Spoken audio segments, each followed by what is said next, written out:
Damn. Yeah. Yeah. Olá, olá, meus amigos, sejam muito bem-vindos em mais um episódio aqui no Manticast, onde o entretenimento e o conhecimento se misturam. Hoje eu recebo aqui o Dr. Bruno Vaz, ele é um pesquisador titular lá no LNA, que é o Laboratório Nacional de Astrofísica, que administra, né, o Observatório do Pico dos Dias. Vamos bater um papo hoje aqui sobre muitos assuntos, como os estudos que ele faz aí, algo bem bacana. Ele também já foi diretor lá do LNA, então tem muita coisa bacana pra gente estar falando aqui hoje. Doutor, muito obrigado por ter aceito o convite e vir bater um papo com a gente. Não precisa nem de formalidade, doutor, é só o Bruno mesmo. Boa tarde, pessoal de casa. Muito obrigado pelo convite, Weber. É um prazer estar aqui com vocês. Então vou chamar de Bruno, então. Isso, só Bruno mesmo, sem formalidade. Eu recentemente vi uma palestra, né, que você fez, que é sobre fotografia e também a evolução da fibra ótica, né? Isso. Antes da gente tomar conta desse assunto, primeiramente gostaria que o senhor contasse um pouco, ou melhor, Bruno, contasse um pouco da sua história, quem é Bruno, onde que nasceu, onde cresceu, como que veio parar aqui em Itajubá. Certo. Eu sou natural do Rio de Janeiro, né? Nasci no Rio de Janeiro e passei a minha infância e juventude em Paraíba do Sul, é uma cidade do interior do estado do Rio de Janeiro. E eu fiz a faculdade de astronomia no Rio de Janeiro, na Universidade Federal do Rio de Janeiro. E fiz o meu mestrado e doutorado na USP. E eu estava já me preparando para fazer um pós-doutorado fora do país. Eu tinha conseguido uma bolsa na França, quando apareceu um concurso para o Laboratório Nacional de Astrofísica. Eu estava recém-formado no doutorado, e o pessoal falou, não, faz o concurso, né? Porque quem sabe, né? Você passa e tal, e se não passar, você já vê como é o concurso, mostra que você está no mercado, né? Então eu contatei o pessoal, o pesquisador que ia trabalhar na França, e falei, olha, tem problema eu atrasar a minha ida aí 2 meses, né? Porque eu vou fazer um concurso aqui, mas eu já vi que tem gente com um currículo melhor que o meu, mais preparado, que já está no caminho há mais tempo, então eu vou fazer o concurso só para, né, mostrar serviço aqui e depois eu vou, né? E aí vim para Itajubá, eu já conhecia o Observatório do Pico dos Dias, eu usei dados daqui do observatório para a minha tese. Já conheci aqui? A primeira vez de vir. Primeira vez que eu vim aqui, eu estava fazendo ainda a graduação lá no Rio, e eu vim aqui observar, e usei dados daqui do Observatório do Pico dos Dias para o meu trabalho de conclusão de curso, depois para a minha tese. Então eu já conhecia o observatório desde 1988, que eu sou cliente, né, do observatório, dos telescópios e da cozinha também, né? E aí já conhecia o pessoal todo aqui, e o pessoal falou, faz o concurso, quem sabe, não sei o quê. E eu fiz o concurso, né? E por uma coisa do destino, passei, né, no concurso. E aí escrevi para os colegas da França, falei, olha, aqueles 2 meses vai ter que atrasar um pouco mais. E lá se vão 24 anos, né? E o colega da França, nunca trabalhei com ele mais. Então eu vim para cá em 2000, né? Eu terminei meu doutorado em 99, lá em São Paulo, na USP. E aí teve o concurso no começo de 2000, e em agosto de 2000 eu vim para Itajubá. Então, hoje está fazendo 24 anos que eu trabalho no LNA. Né? Então, e como que foi essa mudança vamos dizer, mudança de ares, assim? Então, morei, né? Sou de cidade pequena, né? Embora eu tenha nascido no Rio, na cidade do Rio de Janeiro, eu cresci em cidade pequena. Mas depois morei muito tempo no Rio de Janeiro e em São Paulo, né? Então foi uma adaptação bem difícil, mudar de São Paulo, do Rio, para Itajubá. Sim. Então foram 3 dias bem difíceis de adaptação, né? No 4º dia já estava totalmente acostumado. A minha esposa ainda reclama bastante de não ter as facilidades, né, que a gente tinha na cidade grande, mas foi uma transição muito simples, muito fácil, e trabalhar no LNA foi uma coisa muito legal, porque o LNA é uma instituição, embora a importância dela para o nosso país seja muito grande, pelo trabalho que a gente faz e pela infraestrutura que a gente disponibiliza para todo o país, né, um laboratório nacional, pesquisadores do Brasil inteiro dependem do que a gente faz aqui. Sim. É uma instituição pequena, de pouca gente, então é uma família, então rapidamente você se integra no trabalho, na equipe, sabe? Então É muito sossegado trabalhar no LNA, é muito tranquilo, muito trabalho, mas é muito tranquilo o ambiente de trabalho. Então foi muito sossegado mudar para cá Já e se adaptou trabalhar fácil. fácil. Foram 3 dias de adaptação muito difícil, depois já foi tudo tranquilo. Né? E a sua principal linha de estudo são as estrelas? São estrelas, isso. Minha linha de estudo principal são estrelas que já foram como o Sol, mas têm o dobro da idade do Sol. Elas são estrelas como o Sol que já ficaram velhas, né? Então, se eu fosse médico, eu seria geriatra. Né? Exatamente. A linha de trabalho da minha esposa são estrelas que vão ser como o Sol, mas elas são muito jovens.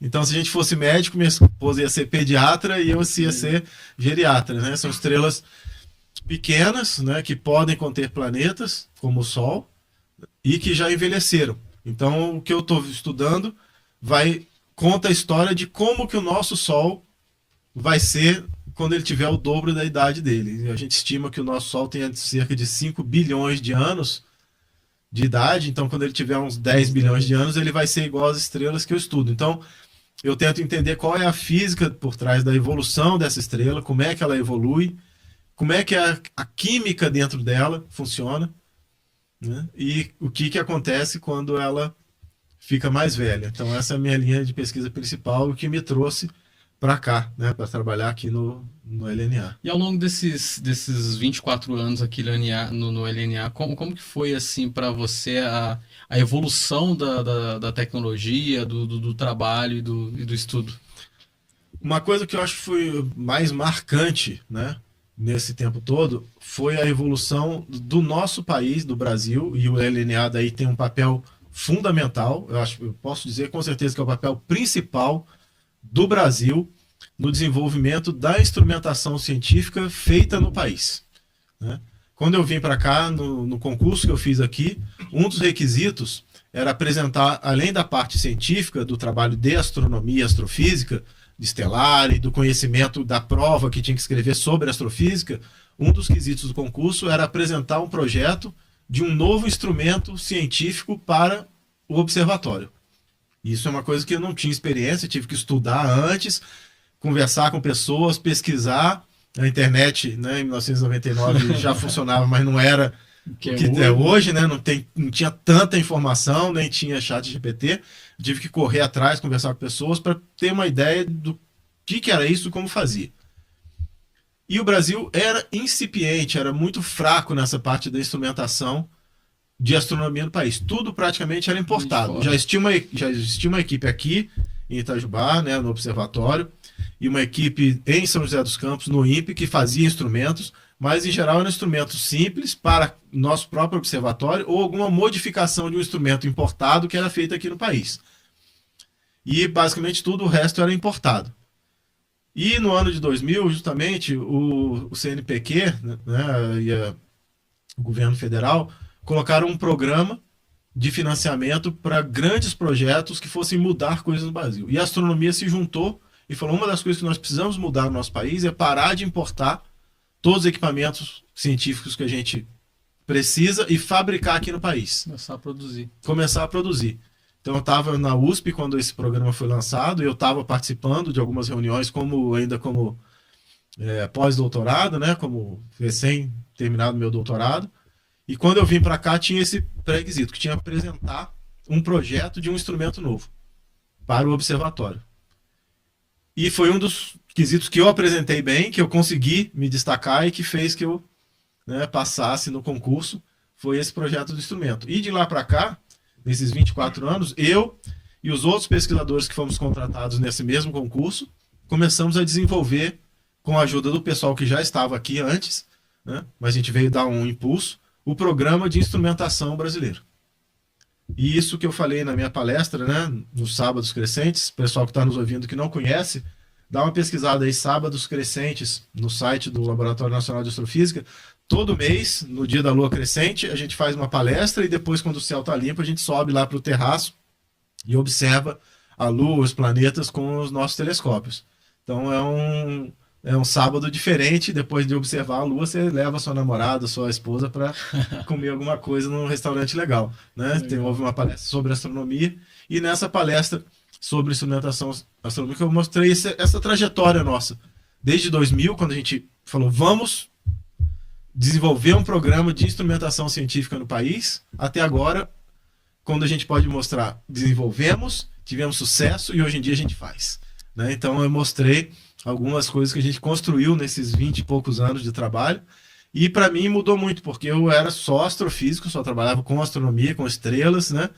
E vindo para cá eu comecei a trabalhar com tecnologia também. Então hoje em dia meu trabalho é muito mais na área de tecnologia do que de astrofísica. E é na área de desenvolvimento desses instrumentos, porque nós temos os telescópios. Legal, o telescópio ele capta a luz das estrelas, das galáxias e concentra elas, amplia a luz e concentra elas. E daí, o que você faz com essa luz ampliada? Né? Antigamente, né, até 1840, o astrônomo botava o olho lá no telescópio ali, né? e fazia um desenho do que ele estava vendo. Né? Anotava a distância de uma estrela a outra e fazia o desenho do que ele estava vendo. Um mês depois ele observava de novo, via se mudou alguma coisa. Era no desenho. Do momento que os franceses inventaram a fotografia, né, o Daguerre e outros que inventaram o daguerreótipo, o pessoal da astronomia imediatamente falou: cara, esse negócio de fotografia pode servir pra gente. Pegaram a máquina fotográfica, daguerreótipo, com placa de vidro e a parafusaram no telescópio. Então, em 1840 já tem a primeira foto da Lua, feita por um astrônomo, usando o que era a tecnologia mais moderna de imagem da época, que era o daguerreótipo. Né? E de lá para cá, a astronomia sempre teve na liderança de usar os instrumentos tecnológicos para captar a luz dos telescópios e analisar elas. E é o que a gente faz lá no LNA, uma das nossas funções, além de manter os telescópios, né, que são para todo o país. Pesquisador de qualquer universidade do Brasil escreve, né, para a gente nas datas certas, faz uma proposta, fala: olha, eu preciso do telescópio de 1,5 metro por tantos dias, com instrumento tal, para resolver tal pesquisa científica. E aí essas propostas são analisadas também por uma comissão nacional, e os melhores vão ganhando as noites, até que a gente encha, né, todas as noites do ano. Então, além dos telescópios, a gente oferece os instrumentos também. E nós, nesses 24 anos, desde 2000 até agora, viemos melhorando nossa capacidade de laboratório, de treinamento de pessoal, de experiência na construção de instrumentos, e hoje em dia a gente pode fazer o instrumento desde o desenvolvimento dele, desde bolar a ideia, né, até fazer o projeto, a concepção, construir e colocar no telescópio para funcionar. E não só para a gente, mas para outros observatórios do mundo também a gente tem feito. Né? Nem todas as peças são fabricadas no Brasil. Tem coisa que o Brasil não fabrica ainda. Detetores CCD é uma coisa que o Brasil não fabrica. Né? O que é um detetor CCD? Todo mundo tem celular aí, e as câmerazinhas que estão nos olhando aqui são detetores, né, de silício, que a luz bate e transforma a luz ali em elétrons e transforma esses elétrons em imagem digital. Isso aí foi uma tecnologia dos anos 80, né, que começou com a astronomia. A astronomia foi uma das primeiras áreas de tecnologia que usou esses dispositivos de silício para fazer imagens. Né, foi desenvolvido pelos laboratórios Bell nos Estados Unidos. Inicialmente era para fazer como memória de computador. Os CCDs iam ser memória de computador, mas aí o pessoal descobriu que eles eram sensíveis à luz, e o pessoal falou: pô, vamos usar isso para gravar imagem, cara. Né? E a astronomia começou a usar e depois se espalhou para todo o resto, até que hoje em dia qualquer pessoa tem no seu bolso aí, né, uma câmera CCD aqui no celular. Né? E essas câmeras CCDs não fabricam no Brasil ainda. Algum tipo de lentes não fabrica no Brasil, algum tipo de eletrônica, então a gente importa peças. Mas toda a concepção do instrumento, o projeto, o desenvolvimento é feito aqui. A gente espera que no futuro a gente possa fabricar mais partes no Brasil, a gente precisa importar menos coisas. Né? Uma das coisas que o Brasil não faz ainda, que é uma limitação tecnológica do nosso país, é ótica de alta precisão. A gente compra lentes, prismas, redes de difração, tudo do exterior. Né? O Brasil não tem fábricas de lentes de alta precisão. E isso é uma coisa que o LNA tem trabalhado nesses últimos anos, tentar incentivar o governo federal, universidades como a Unifei, né, ou outros institutos a ter mais estudos na área de ótica. Tem um curso de engenharia ótica, por exemplo, que o Brasil só tem hoje em dia, no meu conhecimento, só tem em São Carlos, na Federal de São Carlos, tem um curso de engenharia ótica, e se não me engano, na Federal do Recife também tem um grupo de ótica, mas é muito pouco para o tamanho do nosso país. Né? Mas na parte de instrumentação a gente chegou lá, né? Hoje em dia, os pesquisadores brasileiros falam para a gente, olha, o quente hoje em termos de pesquisa de astronomia é estudar planetas em volta de estrelas, e para isso a gente precisa de um instrumento que consiga detectar o planeta. Aí a gente fala, bom, ok, para detectar o planeta você precisa disso, faz os requisitos científicos, transforma isso num requisito técnico e fala, para a gente construir isso, então a gente precisa de um espectrógrafo e tem que ser de alta resolução, transforma isso num projeto, constrói e põe no telescópio. Caramba, é muito. E assim, eu acho que é bem interessante esse know-how, né, que vocês têm hoje de poder criar o projeto, construir isso e botar para funcionar. Né? Eu falo isso, é uma independência do país. Sim. Né? É independência do Brasil de conseguir fazer uma coisa desse tipo. Porque a gente fazendo para astronomia, que é o nosso foco, nós podemos também desenvolver essa tecnologia para outras áreas que precisam, para microscopia, para a parte de fibras óticas, de medicina. A gente tem tecnologia que pode, né, ser empregada em outras áreas, e conhecimento e treinamento de pessoal. São coisas que não tem faculdade para isso. Mas os estudantes da região, por exemplo, estudantes da Unifei, da FEP, de outras, né, faculdades da região, vão lá trabalhar com a gente e aprendem coisas para ir trabalhar em outros lugares depois. E isso é uma das funções da nova sede que nós estamos construindo. O LNA conseguiu verbas do governo federal para a gente construir uma sede nova no Parque Científico e Tecnológico de Itajubá. O Parque Científico e Tecnológico ele ficou localizado perto do Parque Municipal, né, perto do lago lá em Itajubá. Tem uma parte que é da Unifei e da Prefeitura. As duas, a Prefeitura e a Unifei, se juntaram e foi desapropriada uma área grande. Fica ali atrás da Prefeitura, entre a Prefeitura e a estrada que vai para Maria da Fé. Aquela região toda ali vai ser o Parque Tecnológico. E o LNA vai ser uma das instituições âncoras do parque. O que a gente vai fazer? Nós estamos transferindo a nossa sede para lá. O prédio já está em construção avançada. A parte de alvenaria toda do prédio principal já está terminada. A fundação dos 2 prédios secundários já está sendo feita, toda a parte de concreto e tal. Então a gente imagina que em 1 ano e meio, 2 anos, a gente se mude para o Parque Tecnológico. E todo esse know-how que a gente tem, todos os laboratórios e todo o equipamento que a gente comprou nesses anos para desenvolver instrumentação científica vai ser mudado para esse parque. Então as empresas que se formarem, que se mudarem para o Parque Tecnológico de Itajubá, vão ter acesso ao nosso laboratório e ao nosso know-how. Então é um movimento grande que o LNA fez nesses últimos anos, né? Essa ideia começou em 2012, 2013, então é um tempo até você conceber a ideia, né? A ideia, fazer a maturação da ideia, conseguir a verba, botar para funcionar, conseguir o terreno, né? O terreno que a gente vai estar mudando é o dobro do terreno que a gente tem hoje, e o prédio também vai ser o dobro de área do que a gente tem hoje. Então nós vamos poder ampliar os laboratórios, ampliar toda a nossa parte de atuação em tecnologia, e vamos ter acesso para as indústrias e empresas de tecnologia que vão se instalar no parque usarem nossos equipamentos. É isso, é uma forma também de trazer mais incentivo também para a nossa região nesse quesito da evolução tecnológica. Exatamente. Né? Itajubá tem uma das principais faculdades aí da nossa região, uma das melhores do país, né? E com o laboratório essa parceria tende a crescer, aumentar. Né? Exatamente. É um ambiente onde você possa ter uma empresa de tecnologia, onde você vai ter engenheiros saindo da faculdade, recém-treinados, laboratórios pré-existentes que você pode utilizar para alavancar a sua empresa. Então, é criar um ambiente onde a gente possa gerar inovação tecnológica e industrial. Né? A nossa missão não é fazer produtos para vender, mas se a sua empresa quiser fazer um produto, você vai ter o pessoal das faculdades da região para contratar para sua empresa, laboratórios pré-existentes para usar, para fazer os testes, para fazer medição do seu produto. Então você vai sair na vantagem se a sua empresa de tecnologia estiver no parque tecnológico. Né? E assim, um ponto que você trouxe agora há pouco, a questão do espectógrafo, né? Uhum.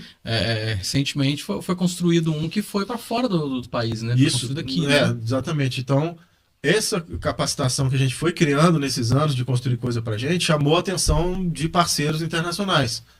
O Brasil, a gente sempre teve parceria com países da Europa, os Estados Unidos, Japão e outros países, mas na área da pesquisa de astronomia.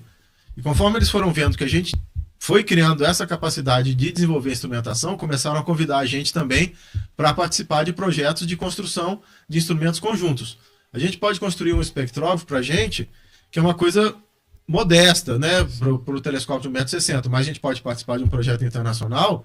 Nós estamos participando no momento de um projeto da construção do espectrógrafo Mosaic, que é o espectrógrafo de fibras óticas para o maior telescópio do mundo. É um telescópio do consórcio europeu, ele vai ter 39 metros de diâmetro, vai ser instalado no Chile. É o maior telescópio do mundo, um dos instrumentos mais complexos de astronomia já foram construídos no planeta, e nós estamos nessa equipe participando também, com a capacitação que a gente, né, gerou nesses últimos anos. Tem uma historinha que né, parece meio anedota, mas foi, né, verdade, que os japoneses estavam construindo o espectrógrafo de fibras óticas deles para um telescópio de 8 metros japonês, e eles não estavam conseguindo quem fosse fazer o cabo de fibras de ótica dele com a precisão e com a complexidade que tinha. Então, universidades japonesas falaram: a gente não faz, isso não vai dar certo, não tenta nessa solução, não vai funcionar. O pessoal insistiu, né, e foram procurá-lo, os companheiros dos Estados Unidos que eram do projeto, e procurando o pessoal do Caltech, né? Isso aqui é possível, vocês fazem? O pessoal do Caltech olhou e falou: olha, a gente não faz, mas liga para esse pessoal aqui de Itajubá que talvez eles façam, né? E os caras ligaram para a gente, o diretor do observatório japonês contactou a gente, e a gente, né, o César, que é o pesquisador especialista em fibra ótica do Laboratório Nacional de Astronomia, olhou e falou: eu faço. Ele falou: cara, tem certeza? Ele falou: eu garanto, eu faço. E a gente, né, comprou a ideia, e o LNA fez o cabo de fibras óticas do telescópio japonês, né? E a gente já entregou esse cabo, e agora ele está em testes lá no Havaí, onde fica o telescópio, e pesquisadores brasileiros vão ter acesso ao telescópio japonês através desse trabalho que a gente fez, né? Foi uma parceria da Universidade de São Paulo, a FAPESP deu a verba para a gente comprar todos os equipamentos, todo o material que a gente precisava, né? A Fundação de Apoio à Pesquisa do Estado de São Paulo, os colegas da USP foram os líderes científicos do projeto, e a gente fez a parte de tecnologia aqui em Itajubá, no LNA. Cara, e isso que é algo importante, né? Você vê como o LNA assume essa ideia de, pô, vamos construir, nós precisamos construir, e hoje é referência mundial na fabricação de equipamentos, né? E aí, quando o pessoal vai construir o instrumento de fibras óticas do maior telescópio do mundo, né, a gente tem o know-how de falar: nós vamos participar também, né? E eles falam: ok, bem-vindo ao grupo, ao time, e a gente pode participar do time de igual para igual. Não é pouca coisa. Porque é algo assim que você vai pensar aí há pouco tempo atrás, né? Apesar de 20 e poucos anos serem já duas décadas e meia, né? Mas você pensar essa evolução em tão pouco tempo é algo assim que tenho certeza absoluta que era inimaginável pouco tempo atrás. Exatamente. Foi um trabalho consciente, mas que deu um resultado muito impressionante.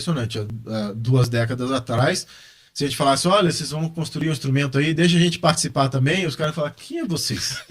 Né? Quem são vocês? O que vocês sabem? O que vocês já fizeram? Né? E mesmo que a gente falasse: não, a gente tem dinheiro. Ele fala: não, mas vocês têm dinheiro, mas então dá o dinheiro, mas vocês não vão fazer nada, não bota a mão aqui porque vocês não sabem fazer. Hoje em dia não. Hoje em dia eles falam: vem para o projeto e traz o seu conhecimento que a gente confia em vocês. E hoje o Brasil ele faz fibra ótica também, ou não? Não, o Brasil não tem, do meu conhecimento, não tem nenhuma fábrica de fibras óticas. Eu sei que o pessoal de Araraquara, uma empresa de Araraquara, que tinha algumas pessoas que estudaram em São Carlos, que eram, né, saídas da Universidade de São Carlos, do departamento de ótica, conseguiu uma máquina de, o pessoal fala puxar fibra ótica, né, porque o processo de fibra ótica, você pega um bloco de vidro, né, e vai derretendo ele, vai puxando mesmo, e do bloco de vidro vai saindo aquele fio bem fininho, você vai enrolando aquilo no carretel. Eles fizeram alguns testes, a gente até mediu algumas das fibras óticas para ele, eram fibras bem rudimentares ainda no começo, porque estavam começando. Sim. mas depois eles não foram muito para frente. Então o Brasil não fabrica a fibra ótica em si. A gente compra a fibra ótica, em geral, dos Estados Unidos, que são as melhores por enquanto. A Alemanha e o Japão fabricam fibras óticas também, mas a deles não são tão boas quanto as americanas. A gente compra a fibra ótica deles e a gente monta os cabos e faz o polimento dos cabos de fibra ótica. E a grande diferença, né, do LNA é que a gente desenvolveu a equipe, né, do Laboratório de Fibras, lideradas pelo César Oliveira, e desenvolveu tecnologias e processos de montar as fibras óticas com o mínimo de estresse possível e fazendo o polimento da pontinha da fibra ótica com alta precisão, né? Uma fibra ótica, o que que é? Ela é um cabinho, um tubo de vidro que tem a espessura do seu fio de cabelo com um tubinho de plástico por fora, né? E esse tubo passa a luz por dentro dele. Tanto para os dados da internet que você está usando aí hoje, né? Que você está nos ouvindo, sua internet provavelmente está chegando por fibra ótica. E o que que é isso?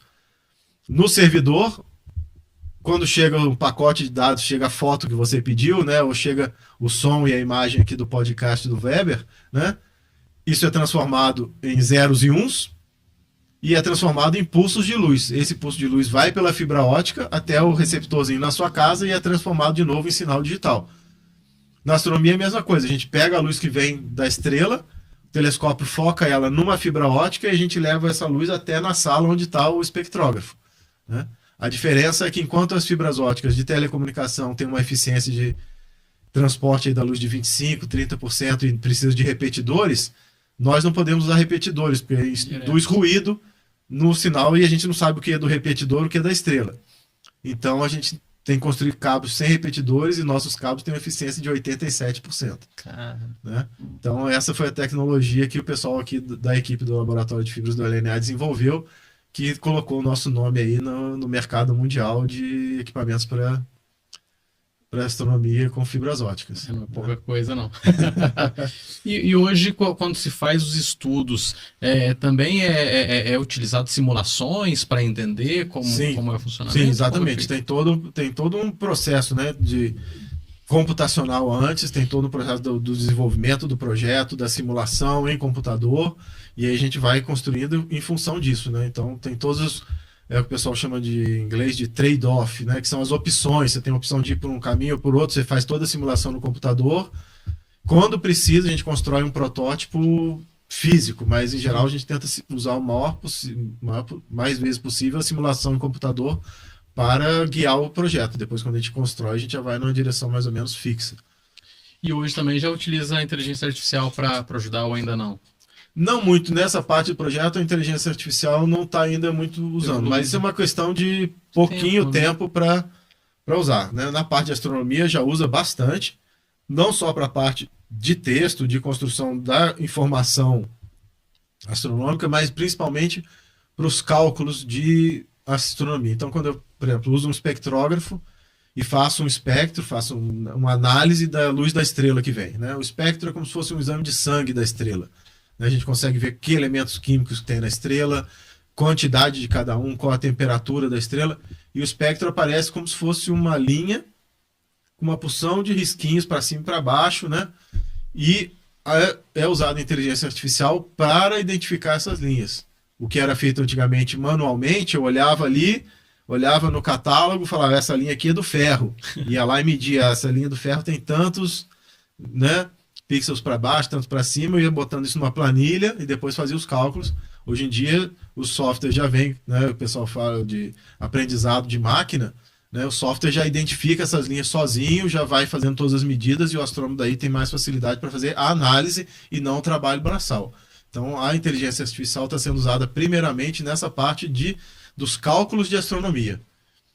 Né? Se você observa no céu de noite, tem coisa que parece galáxia, é muito simples de você saber, estrela é muito simples. Mas quando você vai olhando muito profundo no nosso universo, estrela e galáxia já vai ficando muito parecido, porque são muito fraquinhos.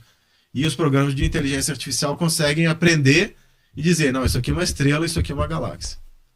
Consegue fazer essa separação. Né? Quando você tem uma galáxia próxima, uma estrela próxima, né, até uma criança consegue diferenciar. Mas lá no fundo do universo, lá no finalzinho, tá tão fraco, tá tão longe, que já fica confuso. Aí os programas de inteligência artificial fazem essa separação automática, né? Na parte de instrumentação ainda não foi tão usado ainda. Sim. E os estudos hoje, né? Assim, quando você faz o estudo, acredito eu que seja assim, você, no caso, estuda uma estrela, Uhum. mas há algum estudo específico, por exemplo, de grupos de galáxias? Existem separado? separados, tem, né, astrônomos fazendo de tudo, né? Então eu estudo estrelas, mas tem outros que estudam galáxias, outros estudam planetas, e está havendo agora um movimento de mudança na astronomia, que essa astronomia que eu fui treinado para fazer é uma astronomia de um a um, né? É uma astronomia do varejo. Uhum. Eu estudo um certo tipo de estrelas, o outro meu colega da sala do lado estuda outro tipo de estrelas, o outro estuda galáxias. Nos últimos anos está se mudando para uma astronomia de atacado, né? Como é que funciona isso? Quando eu faço um pedido de tempo para observar aqui no Observatório do Pico dos Dias, eu falo, eu quero observar essa lista de estrelas aqui, que são do tipo que eu estudo, e vou demorar 4 noites com o instrumento tal. Um projeto que a gente está fazendo de construção de um telescópio de 1,5 m aqui no Pico dos Dias, e vai ter um espectrógrafo acoplado nele, não vai ter troca de instrumentos, só vai ter aquele instrumento naquele telescópio. Estudos específicos. E ele todo dia vai observar uma lista automática de estrelas. Você não vai pedir mais para ele, eu quero estrela A, B ou C. Ele tem o catálogo e ele vai começar a dar 1, 2, 3, todo dia ele vai observar. E quando você precisar dos dados, em vez de você falar, você vai no catálogo, que já está tudo observado, e baixa os dados. Então, isso são astronomia de levantamentos. Em inglês, o pessoal fala que é survey, né? Então, você já faz toda a observação antes e depois você só acessa o banco de dados e pega o que você quer dali e faz a sua análise. Então a gente está fazendo essa mudança da astronomia do varejo para a astronomia do atacado. Por exemplo, um dos telescópios que o Brasil está fazendo um acordo agora de participação é um telescópio americano de 8 metros de diâmetro. Ele vai ficar instalado no Chile. É o telescópio Vera Rubin, é uma astrônoma famosa americana que foi homenageada. E a câmera dele, né, a câmera dos nossos celulares, né, do nosso CCD aqui do seu celular, do meu, ela tem aqui mais ou menos uns 2 por 2 milímetros, né? E tem, sei lá, a minha não é grandes coisas, tem 16 megapixels, tem umas aí que tem 50 megapixels, né? A câmera desse telescópio ela tem 3.200 megapixels. Caramba. Não é 10, não é 50, é 3.200 megapixels e o detetor dela tem mais ou menos 50 por 50 centímetros, né? Então, cada imagem que esse telescópio vai fazer vai ter 3,2 gigabytes de imagem. Né? Quando você faz uma imagem aqui no seu celular, você tem uma imagem de, sei lá, 7, né? 8 mega, Sim, né? mega. Cada imagem desse telescópio vai ter 3,2 gigabytes. E ele vai fazer uma imagem a cada 30 segundos. É muita coisa. Então, ele vai descarregar 3,2 gigabytes a cada 30 segundos. E ele vai fazer uma imagem toda do céu, todinho do hemisfério sul, a cada 3 dias. Vai observar uma varredura, e a cada 3 dias ele começa a varredura de novo. E tudo que acontecer nesse período, todo o hemisfério sul, vai aparecer para ele. Então, quando uma estrela explodir, uma supernova, ele vai ver. Quando uma estrela nova tiver a variação de luz dela, ele vai ver. Quando um planeta passar na frente de uma estrela, ele vai ver. E todo o software de inteligência artificial por trás dele vai ficar fazendo análise dessas imagens e vai gerar alertas para os astrônomos. Falar, explodiu uma supernova. Aí todo mundo pega os outros telescópios do mundo e aponta para a supernova. E se espera que ele gere 1 milhão de alertas por noite de alguma coisa que aconteceu no céu. É uma evolução gigantesca da astronomia. É um salto enorme, né? Então, o Observatório do Pico dos Dias está passando por um processo de modernização e pelo menos 2 dos telescópios novos que a gente vai instalar lá vão funcionar dessa maneira, com levantamentos, com astronomia no atacado e não mais astronomia no varejo. E aí esses telescópios, eles passam a fazer como se fosse uma triangulação de se conversar e conseguir fazer... Exatamente. O telescópio, né, esse daí que tem a câmera gigante, ele vai dar o alerta e manda isso por um sistema de internet para os outros telescópios que vão receber, e aí os outros telescópios apontam para aquele lugar para poder fazer análise com diferentes instrumentos daquele alerta que ele disparou. Então vai ser todo um sistema integrado com uma inteligência por trás para poder otimizar o conhecimento. A gente vai descobrir coisas que a gente nem imagina. Isso. Vai ser selvagem a mudança. É um salto aí de séculos, né? Vamos dizer assim. Exatamente. Isso vai acontecer daqui a 4 ou 5 anos. Que doideira. Aí, pra quem quer saber se existe ET, vai começar a ver daqui a pouco. Vai começar a ver, exatamente. Doutor, e como que você vê hoje, assim, também, essa rapidez de evolução, né? Porque estamos falando aí, daqui 4 anos a gente vai ter esse tamanho de informação, de dados. Isso é uma coisa que não deveria acontecer só na astronomia, né? Eu espero, sinceramente, como um ser humano otimista, que isso aconteça em todas as áreas. E principalmente na área que a gente precisa mais hoje em dia, que é a área do sentimento do ser humano. A gente ainda tem toda essa tecnologia, mas como irmãos de civilização, a gente ainda está muito cru. Sim, né? Bastante. Nós temos acesso hoje em dia a todos os cérebros do planeta, né? Todo o conhecimento do planeta está na mão de cada um de nós. Hoje em dia você pega qualquer pessoa dos bairros da periferia das cidades, dos bairros, né, da região rural das cidades, todo mundo tem celular, cara. Né? Nós estamos aqui hoje falando do bairro aqui de Brasópolis, de Bom Sucesso, e nós temos internet aqui em Bom Sucesso, estamos transmitindo do seu estúdio, né, num bairro rural, numa cidade do interior de Minas, para qualquer pessoa do mundo. Né? E a gente tem a informação qualquer que você quiser de medicina, de astronomia, de física, na ponta dos nossos dedos. E a gente não percebeu ainda como irmãos de civilização que isso pode mudar a nossa vida. A gente está mudando a astronomia, daqui a pouco está mudando a medicina, está mudando a química, a gente tem que usar isso para mudar como nós agimos uns com os outros, né? Como ser humanos. Isso, quando acontecer, nós vamos multiplicar as possibilidades do ser humano. O que diferencia, né? O que diferenciou o Homo sapiens, que somos nós, dos outros seres humanos que existiram antes ou junto com a gente, como os Neandertais, como o Cro-Magnon e outros seres, né? Famílias de... Que nós, Homo sapiens, a gente conseguia reunir um grupo maior de pessoas, conversar e ter uma linguagem que a gente conseguia fazer abstrações.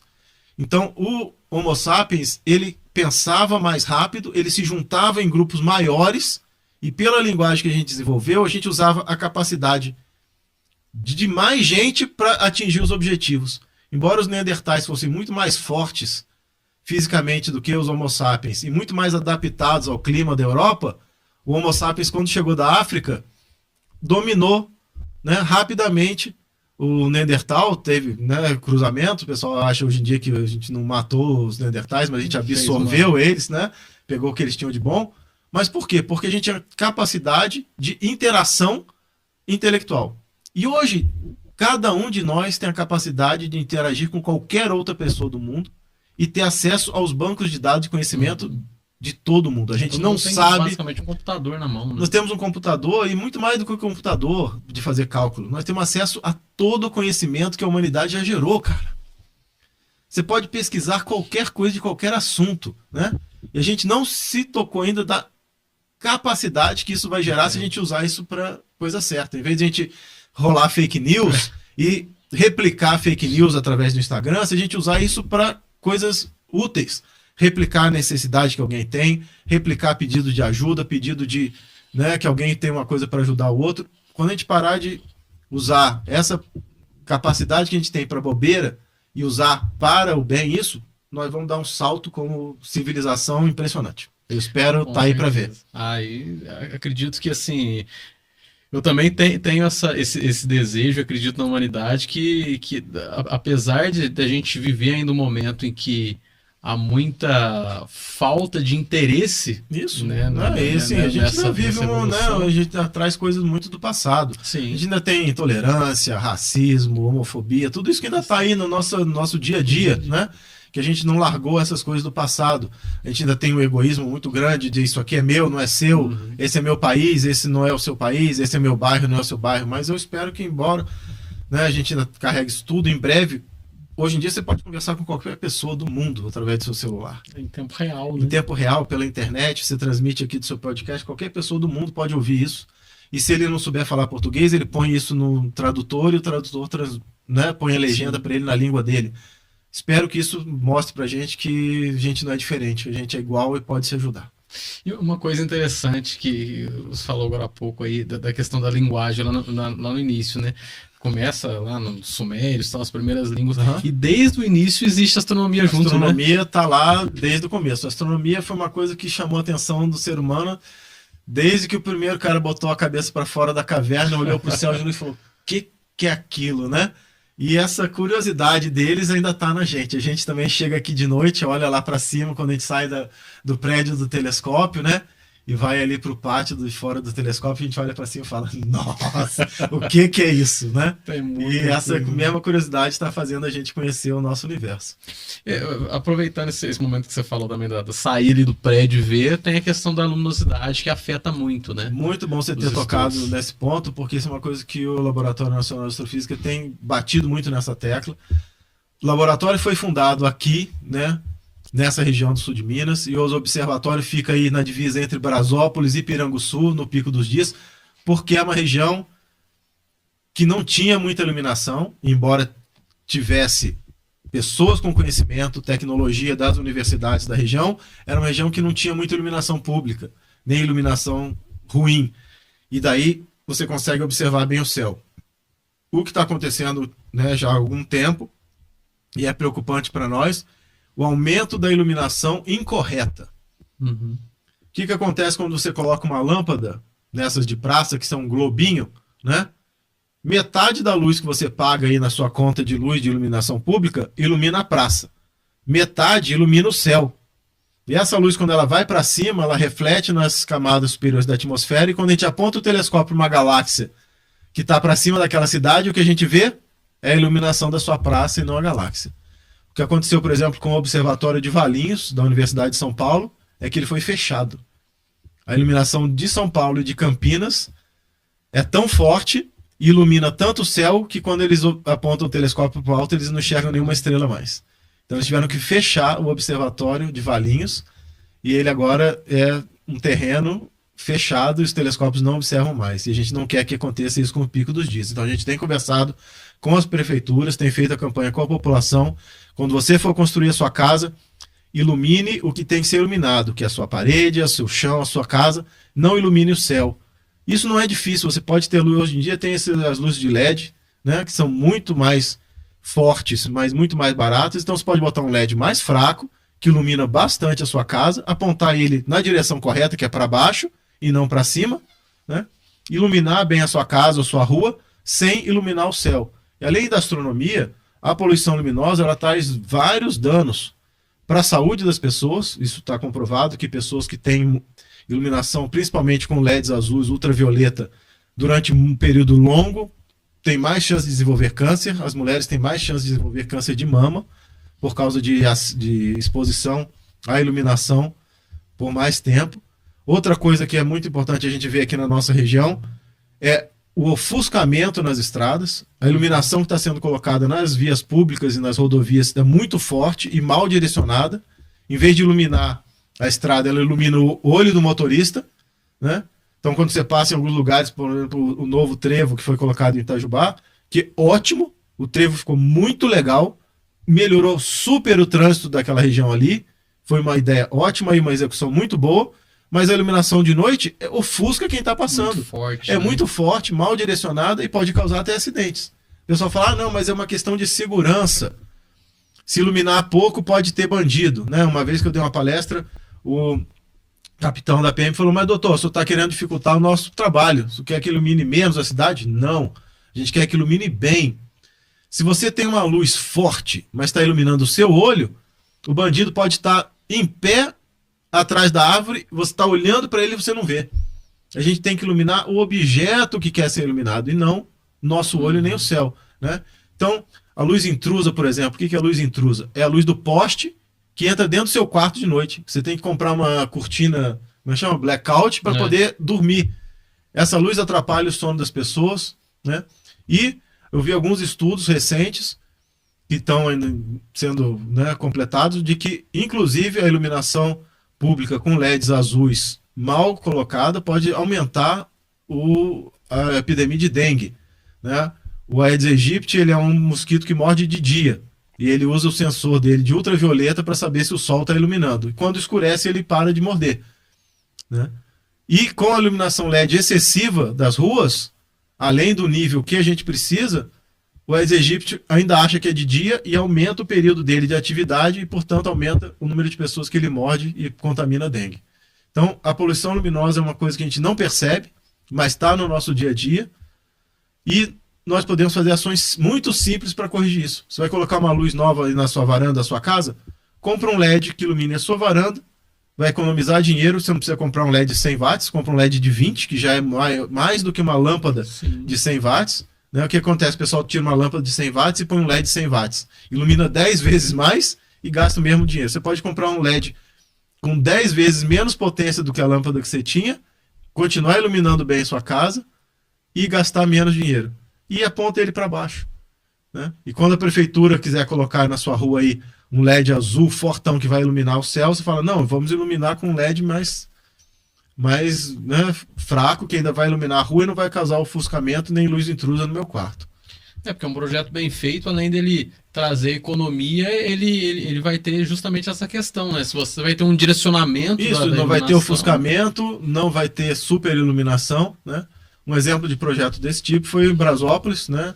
Foi uma parceria do LNA com a Prefeitura de Brasópolis. Nós incentivamos a Prefeitura a apresentar um projeto para a CEMIG. Brasópolis ganhou esse projeto e trocou parte da iluminação do centro da cidade por LEDs mais adequados, que não são LEDs azuis, são de ultravioleta, são LEDs mais amarelados, e com os postes direcionando para baixo. Então é possível, né, mesmo as cidades que não têm uma verba grande, conseguir, através de projetos de eficiência, né, luminotécnica, conseguir da CEMIG, de outros órgãos, a mudança da iluminação. Então, Brasópolis saiu na frente nisso aí, que, né, a prefeitura aceitou o nosso convite e fez esse projeto da CEMIG. A CEMIG pagou toda essa troca para a prefeitura.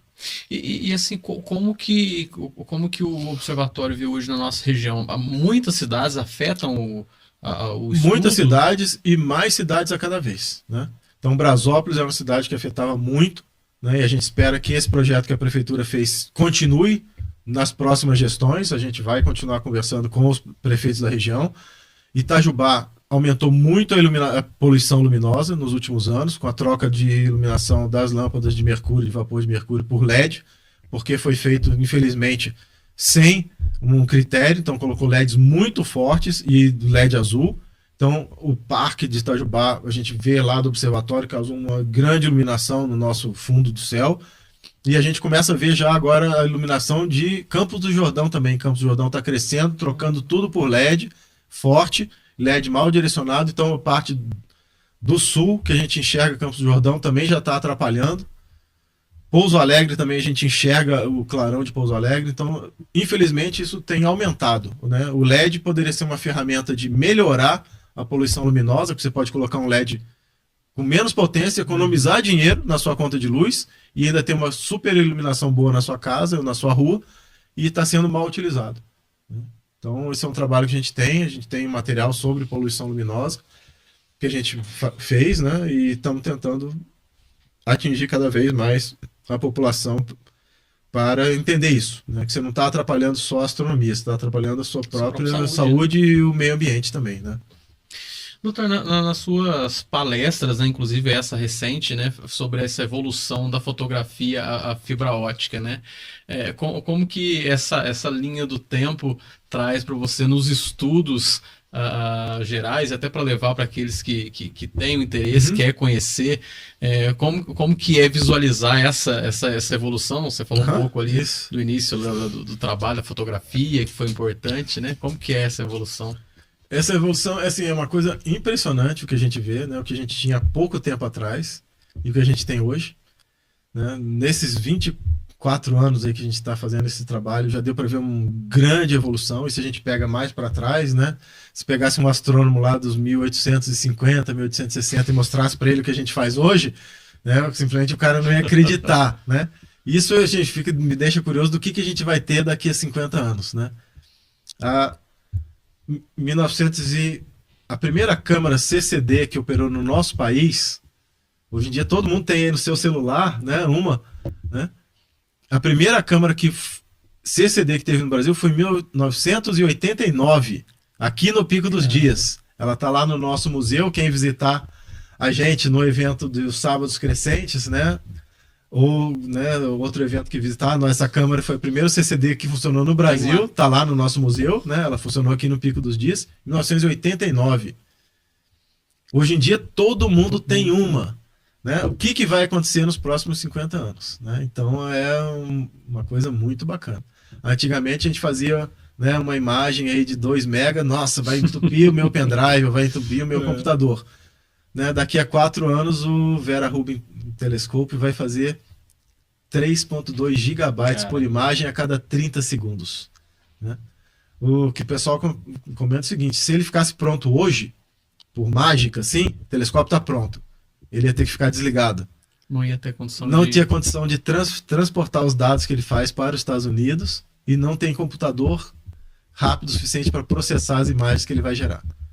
Ainda está em então trabalho. Então se espera que daqui a 5 anos a velocidade de processamento dos computadores e a banda da internet chegue onde que ele vai estar para poder processar os dados que ele vai gerar.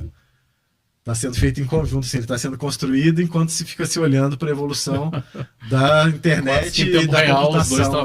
Exatamente.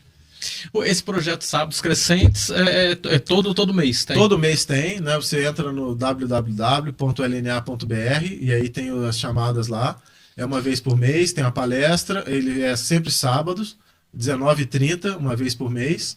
A palestra é 19h30 até as 20h30, depois tem observação do céu no telescópio de 30 centímetros que a gente tem lá no terraço. Isso é na sede do LNA em Itajubá, né, no bairro das Nações.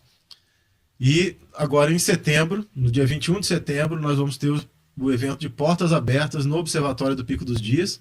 Nós vamos receber 1.000 pessoas lá, né? E se você tem interesse de ser uma dessas 1.000 pessoas, entre no nosso site www.lna.br, já tem a chamada na página principal, como você faz para se cadastrar e concorrer ao sorteio dos ingressos. Os ingressos são grátis, mas a gente tem que limitar a 1.000 pessoas, porque a gente não consegue, né, receber você com qualidade e segurança lá no observatório com mais de 1.000 pessoas. Então, se você entrar no site do LNA, já tem a chamada lá, você faz seu cadastro. Já pode fazer. Já vai estar aberto amanhã. Né? Amanhã vai abrir o cadastro, aí você faz o cadastro e daqui a umas 3 semanas nós vamos rodar o software de sorteio e se você for sorteado, a gente se encontra lá no dia 21 de setembro para conhecer o Observatório do Pico dos Dias e se a noite estiver legal, o tempo estiver aberto, observar através dos telescópios profissionais. Que legal. E no Sábados Crescentes, ele é aberto? É aberto, também a gente tem uma inscrição na internet, só para garantir que não vai lotar o nosso auditório, né? Então, mas é grátis também, você só se inscreve e diz eu vou, né? Com quantas pessoas, para você ter o seu lugar reservado na palestra, né? E aí no mesmo lugar lá que você vai encontrar sobre os Sábados Crescentes, tem o formuláriozinho lá para você se inscrever também. Bacana, para quem aí quer conhecer um pouco, não teve a oportunidade de crescer, de conhecer tanto o observatório quanto esse trabalho, é uma grande oportunidade. Se você é professor e quer levar a sua turma lá no observatório para conhecer uma visita diurna, escreva para o e-mail visitas@lna.br e aí o pessoal da divulgação vai te instruir como faz para você cadastrar sua turma para conhecer o observatório durante o dia. E é assim, para quem não conheceu ainda, vá, porque é a coisa bacana, mais linda do mundo. A gente que conhece há tantos anos, quando vai lá, ainda acha muito legal. Minha esposa ainda não conheceu, ela até me xinga, porque ela fala então, pô, a gente tá aqui, nunca fui, eu já tive a oportunidade de ir. E aí, às vezes, quando a gente tem a visita de uma escola, dá para levar alguns carros também particulares, então você pode se inscrever, mesmo particular, e vai junto, aproveita uma visita de escola, vai junto, né? Escreve aí para visitas@lna.br e o pessoal te instrui como é que faz para agendar uma visita lá. Bruno, e para quem assim tem o desejo de virar um estudioso, de virar um astrônomo, o que você indica para essa pessoa? Qual que é o seu conselho? Se você tem paixão pelo conhecimento, né, e é curioso para saber o que nós estamos fazendo aqui nesse universo, qual é o nosso lugar nesse universo, né? A astronomia é um caminho bacana para fazer isso, né? Existem várias outras ciências, mas eu, né, como astrônomo, posso dizer que é muito gratificante você estudar e conhecer. Estude bastante, principalmente física e matemática, né? Se você tiver a chance de estudar computação, também vai nessa. E na nossa região, você pode fazer o Enem para a Unifei. A Unifei tem um curso de física, mas com especialização em astronomia, e depois tem um mestrado em astronomia, né? Se você fizer algum tipo de engenharia, você também pode vir a trabalhar com a gente no programa de instrumentação. Então a gente tem hoje em dia, além dos astrônomos e dos físicos que trabalham conosco lá no LNA, a gente tem pessoal de engenharia elétrica, engenharia eletrônica, engenharia de materiais, engenharia mecânica, pessoal que faz gerenciamento de projetos, engenharia de produção, né? Então tem várias áreas que você pode estudar e vir trabalhar com a gente no LNA. E assim, eu acredito que trabalhar no LNA, como você disse ali no começo, e poder estar no observatório fazendo os estudos é algo que... Não, é muito legal, é muito gratificante, né? E quando a gente tem a oportunidade de estar num observatório, seja aqui no Pico dos Dias, que é lindo, ou nos outros observatórios do mundo, né? Todos os observatórios são lugares impressionantes, né? Você termina a sua noite de observação e sai do telescópio, senta ali na beira da montanha e vê o sol nascer e pensa assim, me pagam para fazer isso ainda, né? Bem isso, eu imagino. E hoje o observatório está mais automatizado, as pessoas podem estudar de casa, né?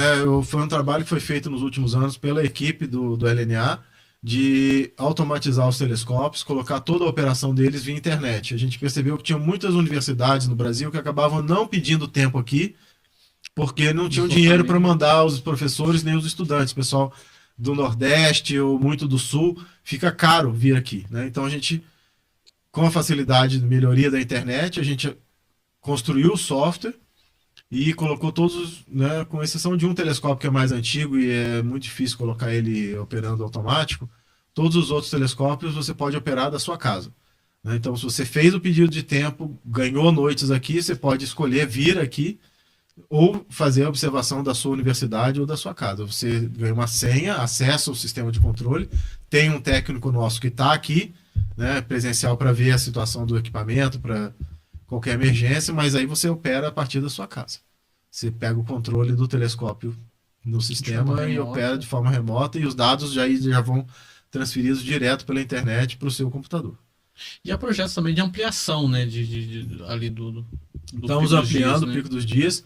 Atualmente são 4 telescópios operando, mais o telescópio russo que faz monitoramento de lixo espacial, ele não é de astronomia, mas vão ter 5 novos telescópios no observatório nos próximos anos. Caramba. Um deles já está em teste, é um telescópio de observar o Sol. Ele já está em teste lá no INPE, é do INPE, da equipe de clima espacial. Ele já está sendo testado lá no INPE, deve ter trazido para cá no ano que vem. O outro telescópio de 80 centímetros já chegou no Brasil, ele foi fabricado na Áustria, já está lá na sede nossa em Itajubá. Também no ano que vem vai ser construído o prédio para ele, então no ano que vem já vão ter 2 telescópios novos e 3 já estão em fase de compra do telescópio já também. Então, nos próximos 4 a 5 anos, vamos duplicar o número de telescópios e todos esses novos vão ser automatizados também. E no caso desse que tá em teste de estudo do Sol, ele vai ficar full time ali, só no Sol. Ele é um telescópio só para observar o Sol. Ele vai observar as manchas solares, explosões solares e analisar como que está o comportamento do Sol, né, em relação à Terra. Ele é um telescópio para estudar o comportamento do nosso Sol e a relação Sol-Terra. Por exemplo, a gente viu nas redes aí há pouco tempo, né, o alarme, se o Sol está com muita atividade, se tiver uma explosão solar, pode acabar com a internet do mundo todo e tal. Então esse telescópio ele vai trabalhar analisando o comportamento do Sol para a gente entender como é que funciona esse comportamento das explosões solares, do campo magnético solar, conhecer melhor como é que é a nossa estrela. No Brasil existe algum estudo específico desse? Ou... Existe o estudo, mas não com dados nossos, com dados de telescópios fora do país. Ah, sim. Então vai ter um telescópio agora aqui só dedicado a isso. Primeira vez que vai ter um telescópio dedicado para isso. Hoje o Observatório do Pico dos Dias é o principal do país, né? É o principal e vai continuar sendo, né? O Ministério da Ciência e Tecnologia não tem planos de ter um outro observatório com esse, né, tamanho. Tem outros telescópios espalhados pelo país, de uma universidade ou de um instituto de pesquisa, mas o LNA ainda é o gerente da infraestrutura principal dos telescópios brasileiros. Porque além do Pico dos Dias, nós gerenciamos a participação do Brasil nos consórcios internacionais também. A gente tem, por exemplo, 30% da participação num telescópio de 4 metros que fica no Chile, é o telescópio SOAR, e tem 6,5% na participação de 2 telescópios de 8 metros, que são os telescópios Gemini, um fica no Chile, o outro fica no Havaí, e é o LNA que gerencia. Então, se você vem através do LNA, você pode observar nos telescópios daqui, no do Chile, no do Havaí, e agora a gente tem essa participação também no telescópio japonês, através da construção do cabo de fibra ótica dele, e está negociando a participação nesse telescópio Vera Rubin aí de grande volume de dados também, e outros que vão aparecer. Então o LNA concentra, né, essa infraestrutura observacional. Só para aqueles que estão nos acompanhando entender também, quando se fala assim, no caso da medida, 1,5, 8... Esse é o diâmetro assim, do espelho principal, né? O que conta no telescópio, principalmente, tem muitas outras características, mas o diâmetro do espelho principal é o que dá quanta luz que esse telescópio consegue coletar, né? E como é que eu comparo para o pessoal de casa? Se você está chovendo e você quer pegar a água da chuva, o que você faz? Você vai lá e coloca um copo ali fora, e as gotas d'água começam a cair no copo, certo? Se você quer pegar mais água no mesmo tempo, adianta você colocar um copo mais alto? Não. O que você tem que fazer? Colocar um copo mais largo. Né? E o que você aumenta quando você colocou um copo mais largo? A área de coletar. Então vai cair mais pingos por segundo dentro daquele copo. Vai falar, eu quero mais água ainda. Você põe o quê? Uma bacia. Vai cair mais água dentro da bacia do que no copo, porque tem mais área e mais pingos vão cair ali dentro. Embora no final do dia, se você pegar o copo e a bacia eles vão estar da mesma altura, se você virar a bacia no medidor, vai ter muito mais água na bacia. Fala assim, eu quero pegar mais água ainda. Você põe uma piscina. Telescópio é a mesma coisa. É uma bacia de coletar fóton de estrelas. O fóton saiu lá da estrela e vem até aqui. Se você olha com o seu olho, o fóton só tem 6 milímetros para acertar. Se ele acertar no seu nariz, na sua boca, na sua testa, aí você não enxerga ele. Você só enxerga o fóton que entra no miolinho do seu olho, que só tem 6 milímetros. Para ampliar a quantidade de luz que a gente coleta, a gente coloca um espelho de 1,5 metro na frente. Ou de 2 metros, ou de 8, ou de 39. Então, o diâmetro do espelho é o que diz quanta luz ele consegue coletar, né? Então, o telescópio Gemini, por exemplo, que o Brasil, né, é sócio e tem 8 metros, ele coleta 2 milhões de vezes mais do que o seu olho, na mesma quantidade de tempo, né? Então, você consegue observar um objeto 2 milhões de vezes mais fraco do que a olho nu. Pouca coisa, né? Pouca coisa, né? Exatamente. O maior do mundo é no Chile. O maior do mundo, ele atualmente é nas Ilhas Canárias, que faz parte da Espanha, e ele tem 10 metros e meio, mais ou menos, de diâmetro, né? Mas os que estão sendo construídos agora, que devem operar nos próximos 5 anos, vão estar no Chile. É um de 25 metros, que é dos Estados Unidos. O Brasil tem 4% nesse telescópio que está sendo construído, através do estado de São Paulo. A FAPESP comprou 4% da utilização desse telescópio de 25 metros. E o maior vai ser de 39 metros, que está sendo construído pelo consórcio europeu, né? E a gente vai ter algum acesso a esse instrumento através desse espectrógrafo que a gente está participando da construção dele. Cara, se com de 1,5 metro você consegue ver tanta coisa, mas de 39 metros. Vai ser, nos próximos anos a astronomia vai ver uma revolução. Tanto em distância das coisas que a gente vai poder ver com um telescópio de 39 metros, quanto de quantidade de informação com esse telescópio que vai observar 3,2 gigabytes a cada 30 segundos. Se a gente pensar aí a curto prazo, como que você enxerga a astronomia aí nos próximos, não vamos nem falar 5 anos, mas nos próximos 10 anos? A astronomia não vai ser mais uma ciência que evolui e muda tudo a cada 10 anos. Vai mudar tudo a cada mês. Cada mês. Então a astronomia, que já é uma ciência revolucionária, a revolução vai ser constante. A cada hora que você olhar vai ter informação nova. Então nós não vamos aprender uma coisa e depois aquilo vai mudar e nós vamos aprender outra e aquilo vai mudar. Nós vamos viver na mudança.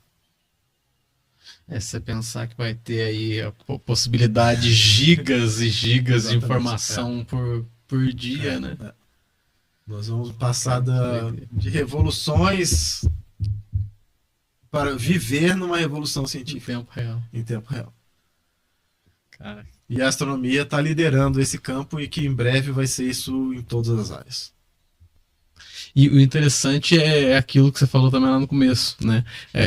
Tudo que evolui na astronomia, e principalmente equipamentos que se constrói, ela automaticamente vai também impactando na vida do dia a dia do Do ser dia a humano. dia, a vida do dia a dia, não só a vida nossa, de a gente saber quem a gente é, qual é o nosso papel nesse universo gigante que a gente vê, mas chega na nossa casa, né? A internet, o Wi-Fi, por exemplo, o Wi-Fi foi desenvolvido pelo pessoal do radiotelescópios. Eles tinham vários radiotelescópios espalhados, um distante do outro, e para sincronizar a observação dos radiotelescópios, o pessoal da engenharia de astronomia desenvolveu um jeito de transferir os dados de um para outro através de rádio. Então o Wi-Fi que você tem na sua casa começou na astronomia. O CCD que você tem no seu celular, que tira fotos aí, começou na astronomia, né? Então tem várias coisas que a gente não imagina que conhece das ciências básicas. Eu sempre faço uma comparação. Seguinte, o conhecimento da humanidade, né? Ele é como se fosse uma pilha de areia. A tecnologia que faz você viver bem é o topo da pilha de areia. Aí você fala, não, eu quero viver melhor, com mais tecnologia, mais conforto, mais saúde. Aí você compra um balde de areia. E joga onde o balde de areia? No meio da pilha, certo?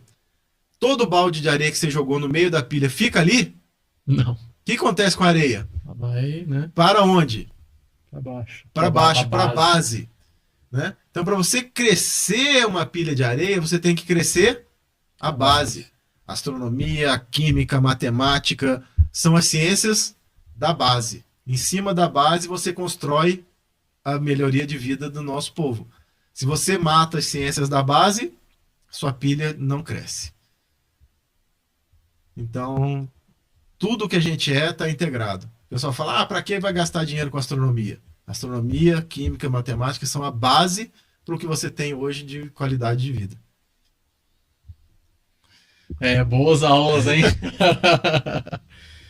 Bruno, muitíssimo obrigado pelo bate-papo. Acho que foi muito construtivo. Acho que você vai ter que voltar outras vezes para a gente conversar muito em outros assuntos, porque são aulas.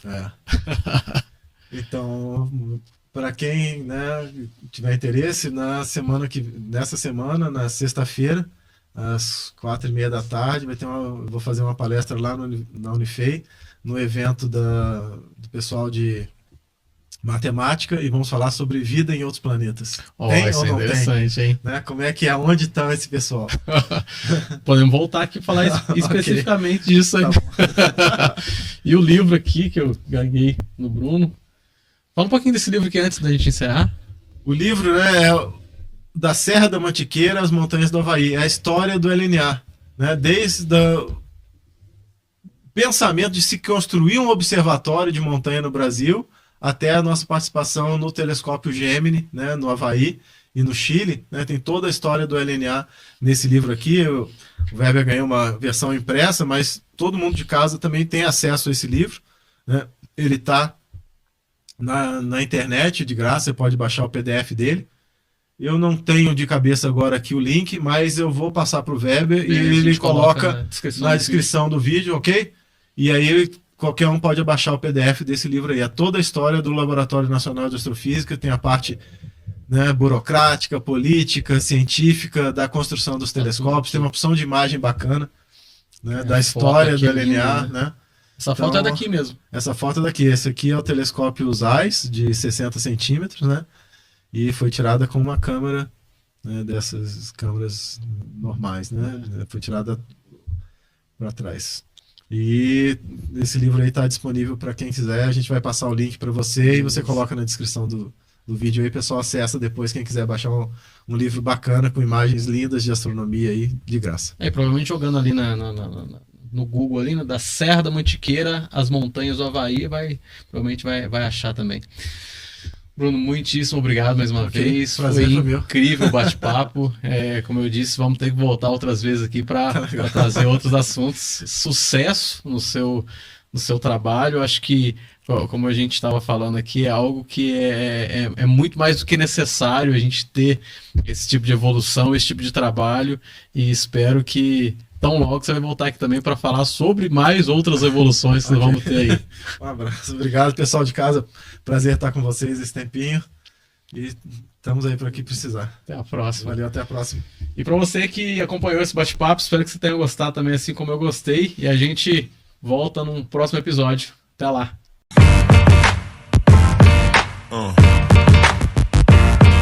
Yeah.